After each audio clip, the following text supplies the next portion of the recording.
Policia rrugore Dibër ka intensifikuar kontrollet në të gjitha akset e qarkut duke përdorur dron, radar dhe makina inteligjente me qëllim për ndalimin e aksidenteve dhe menaxhimin e trafikut gjatë sezonit veror.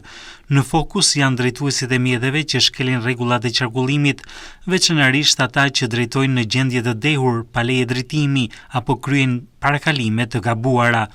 Gjatë periudhës 3 deri në 10 gusht 2026 janë arrestuar 3 drejtues mjetesh, ndërsa 2 të tjerë janë proceduar penalisht në gjendje të lirë për shkelje të rregullave të qarkullimit dhe drejtim të parregullt të mjeteve.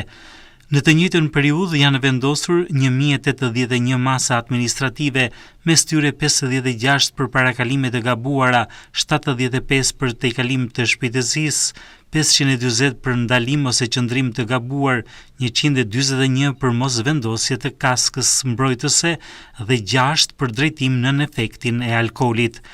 Policia ka ndëshkuar gjithashtu 4 drejtues për xhamat e rrësuar të pahomologuar, ndërsa 259 masa të tjera janë vendosur për shkelje të ndryshme të kodit rrugor.